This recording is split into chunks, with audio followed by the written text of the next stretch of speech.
over again, doctors and nutritionists and diabetes educators, doesn't matter who it is, are finally starting to talk about food issues. I'm listening to them. If you've been on my calls, I have doctors and medical professionals on here regularly.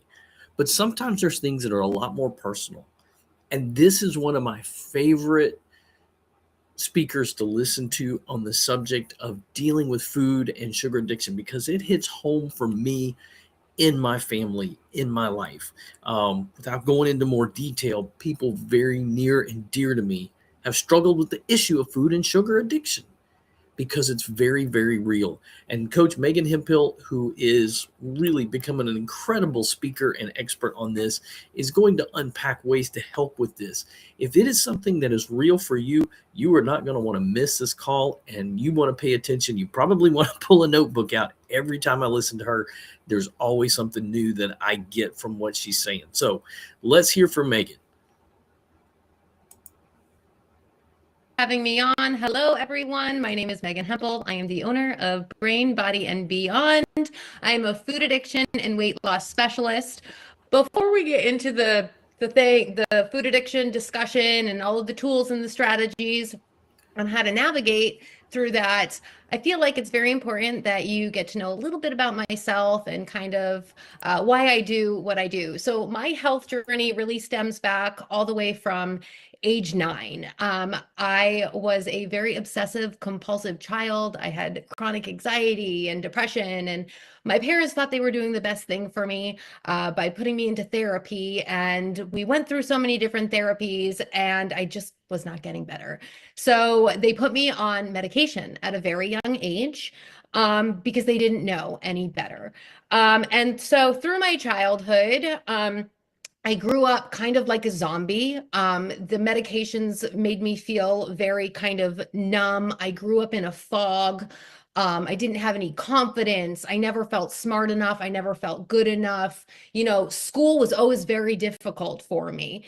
And so I grew up just very, insecure. And honestly, food was kind of a coping mechanism for me. And I had this undying appetite, and no amount of food was never enough. So throughout, school, I was kind of bullied. I was friends with everybody, but there was a lot of fat girl jokes. And I just, I found the gym at 16, and that was kind of my outlet. And I thought, you know what, well, if I can't be smart enough, and if I can't, offer anything to the world, maybe I can at least, be pretty. So really got into fitness, really started liking the results that I was seeing. And it was just, I became addicted to the gym, and I started, binging and purging and having these really disordered behaviors around food, but I didn't really know any better. I thought it was normal, right? And then fast forward to age 19, I got pregnant at a really young age. I was a baby, basically having a baby. And that was probably that 1 year of being pregnant. I did not have disorder. I was chronic overeating, but I wasn't binging and purging. But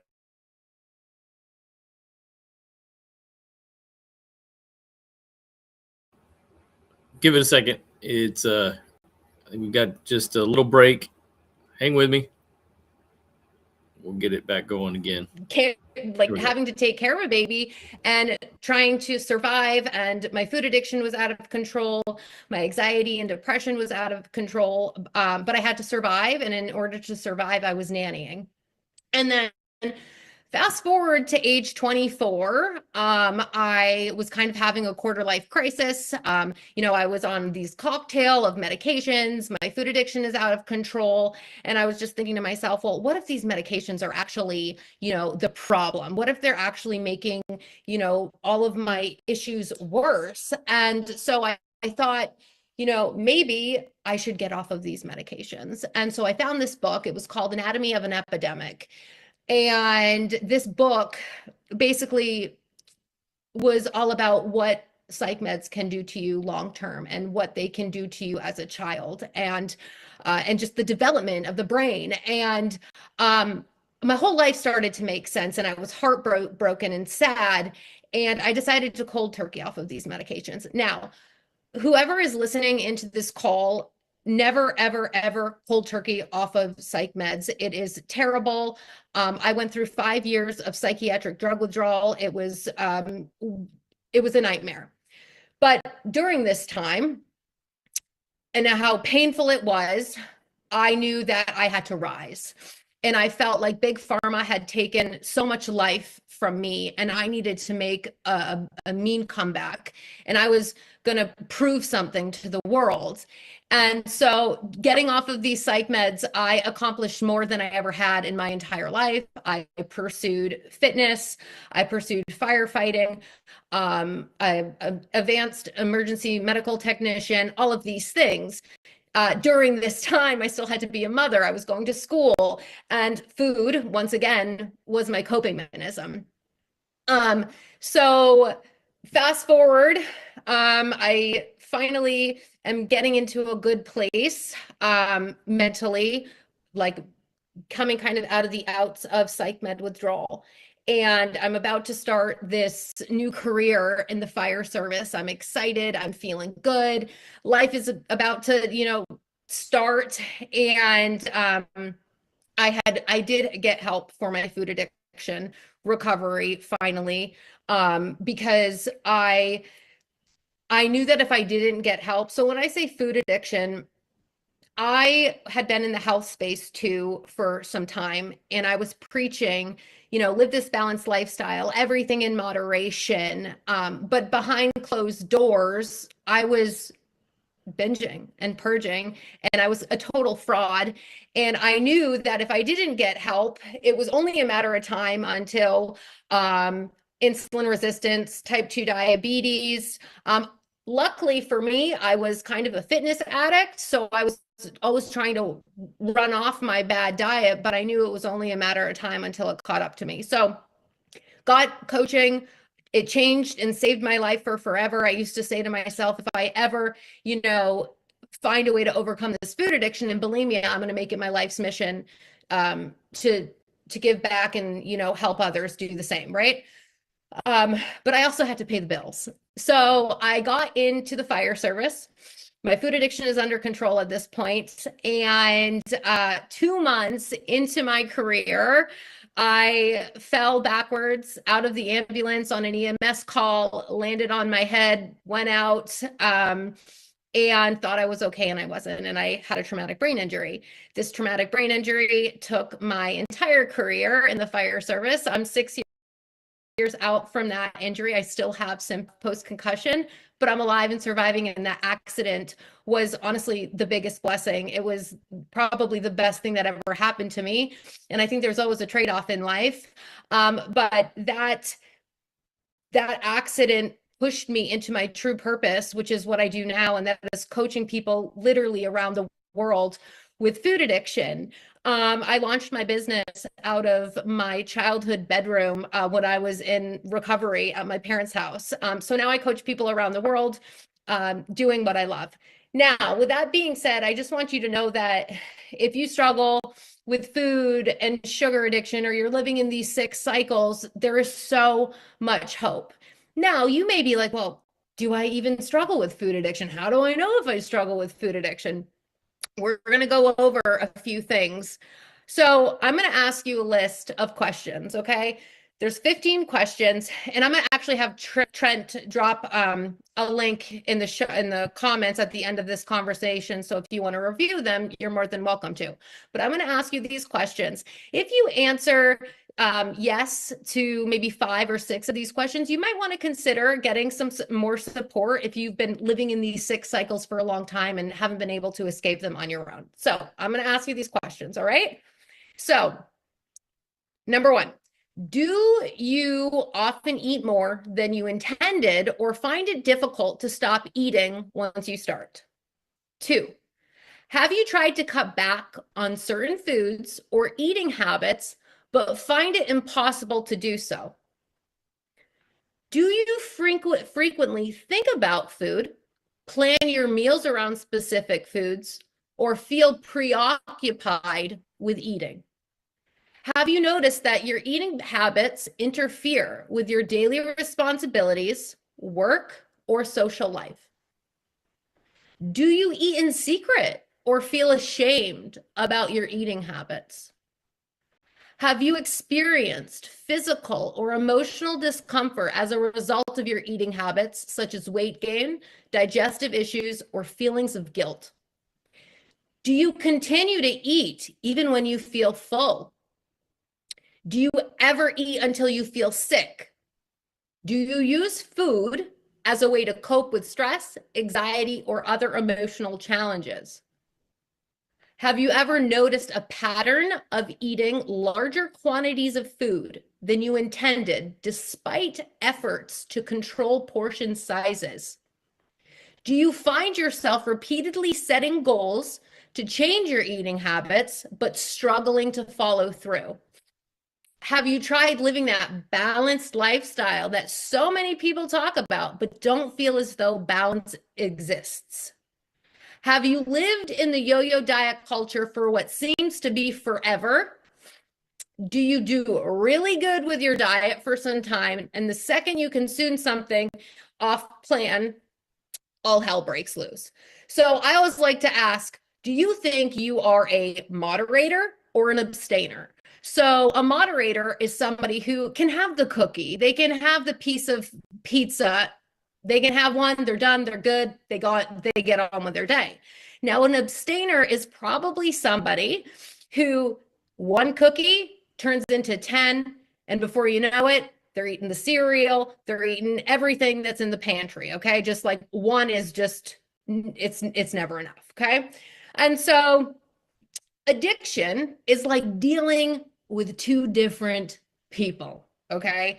And we need to be able to identify who is speaking, okay? And this is one of my favorite exercises. I give this to all of my clients.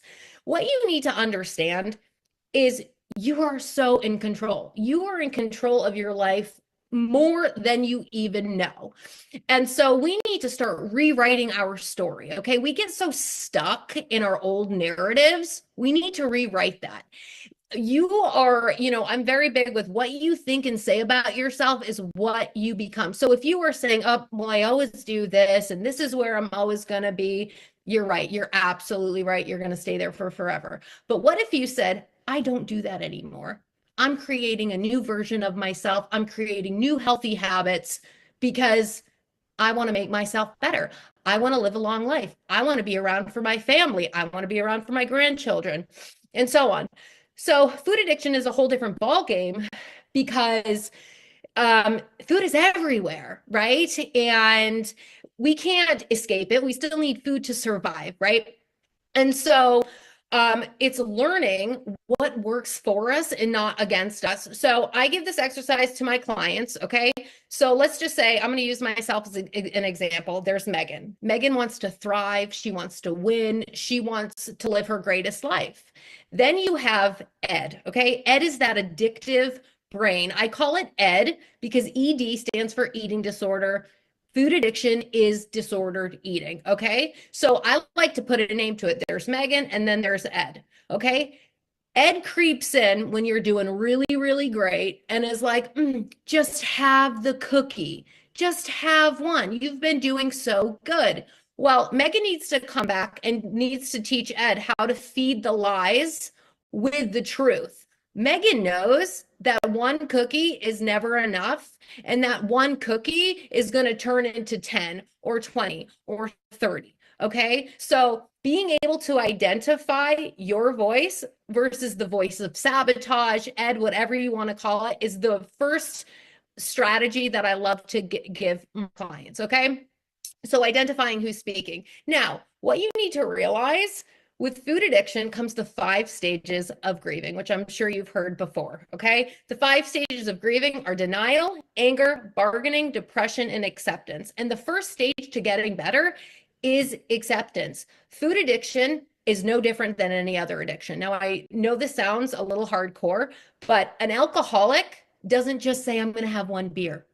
A heroin addict doesn't say, oh, I'm just going to shoot up tonight and just, that's it and I'm done. Just a little bit. No, the same thing happens, is with a food addict, right? Like for me personally, I have been sugar-free for 6 years. I have not touched sugar for 6 years, and I don't touch sugar because I know I don't have control over it. I'll have one and all hell breaks loose. And I know that about myself. So I am an abstainer. I abstain from certain foods. Now, some people may be like, oh my gosh, that is total restriction. And we need to shift the narrative and the mindset there a little bit, because it's restrictive? Being a slave to food, being sick, having diabetes, having insulin resistance, having fatty liver, having all of these metabolic illnesses, right? Because if you are a true food addict, you know very well your eating is out of control. And if you do not get it together, it's only a matter of time until that catches up to you. So a couple of exercises that I want to give to you that you can start implementing tonight is, one, determine who is speaking. Is it you that's talking, or is it your addictive brain talking? And then two, I want you to write a list of your non-negotiables and your drug foods. Your drug foods need to become non-negotiables. So when that voice creeps in, it's like, oh, you've had a rough week. You need to be able to say, no, I don't eat those things anymore because they don't serve me, okay? So like a drug food for me, cookies, cakes, ice cream, those are my drug foods. Now, if you are a moderator and you can have those every now and then without not going into the deep end, that is amazing. But for some of us, moderation doesn't work. So if you are somebody who struggles with food addiction, write down that list of drug foods.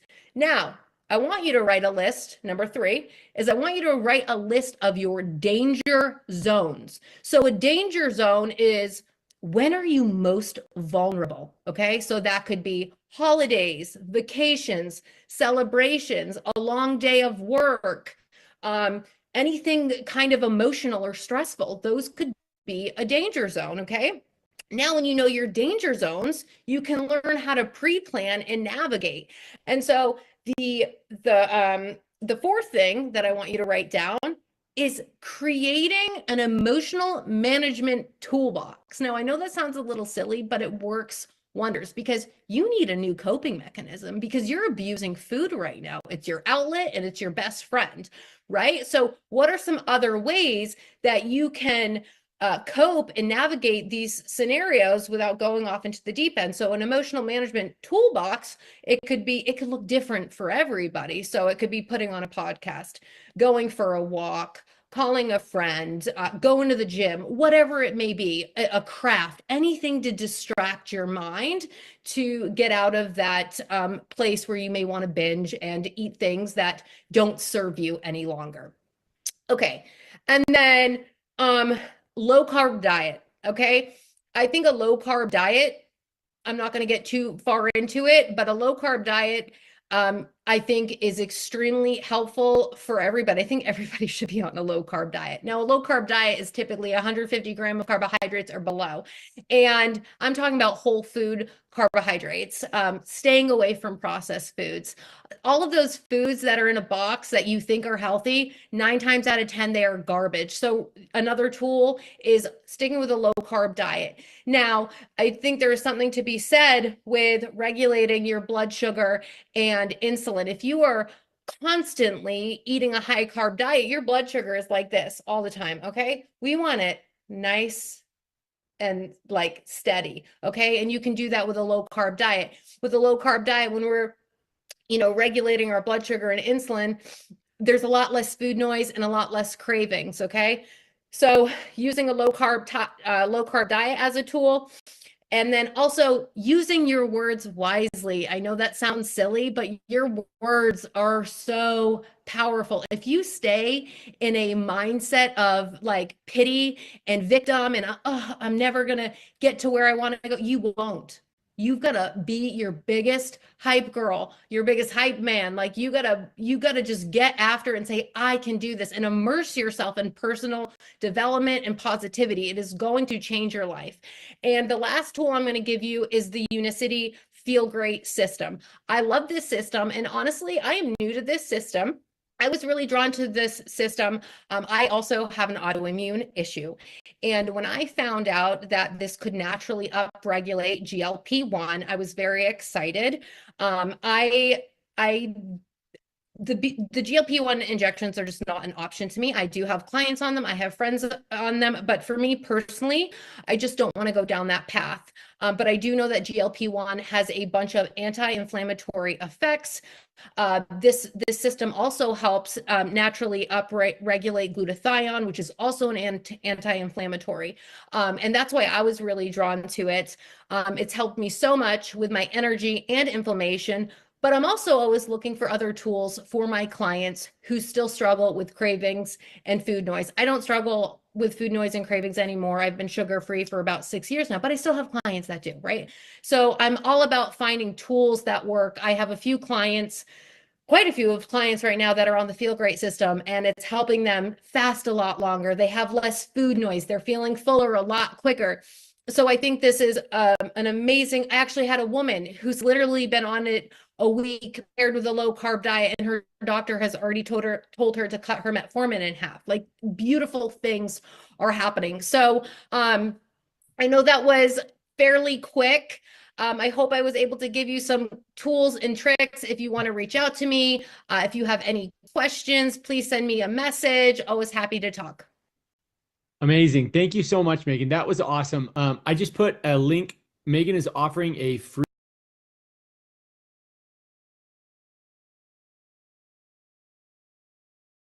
Yes, definitely. I'm with Trent. It is one of the best calls, lectures, whatever you want to call it. Megan is absolutely awesome. I hope you have found this incredibly helpful. She mentioned the Feel Great system. Now, I'm a huge supporter of the Feel Great system as a nutrition coach.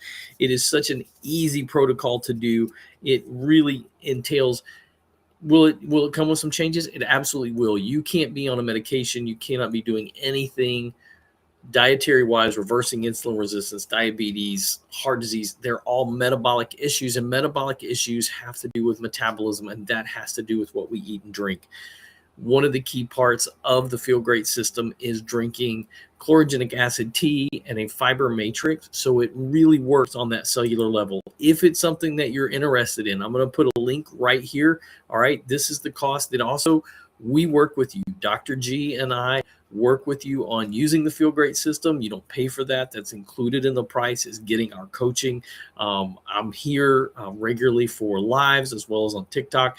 But you can call me. You get the support of being on the system. And the tea and the fiber has been a complete game changer for so many people that I've worked with that have reversed their diabetes, that have lost weight. You're going to have to be consistent. If you're wanting something that's a magic pill, you're not going to find it here. But what you are going to find is a all-natural way to reverse insulin resistance, to help beat those sugar cravings, to help beat the food addiction. And everything that Megan talked about in this video, as we talked about food addiction, are going to be helped by being on the protocol. The increase in your body's natural GLP-1 production in your small intestines, having fiber that allows you to feel full longer, means that during the course of the day, you're not struggling with that. The Feel Great system gives you 90 packets. That's 60 teas, 30 fibers, or you can go with 2 fibers a day and 1 tea. You can do 2 teas and 1 fiber. Either way, you can do that. If you would like to know more information, that is where to order. All right. And I will be available to ask any questions of me. Let me put my phone number. Let's see if I've got my phone number up here, at least my contact information, or you put that in the comment below. Up here at the top, I'm going to put, this is my link tree, this right here. So if you want to grab that, that is my link tree right here. So if you would like to reach out to me, this is how to order the product, is down here at the bottom. That is my link tree. So if you'd like to have a further conversation, my phone number, email, everything is right up there. All right. Thank you guys for being on here. I hope that this is recorded. So if you subscribe to my channel, you're going to find this video from today with Megan Hemphill talking about food and sugar addiction. And you'll learn more about this. If you missed the first part of it where she did her lecture, this will be something you don't want to miss. Thanks so much for being here. Go get the day, make it golden, go be excellent to yourself, and go be excellent to one another.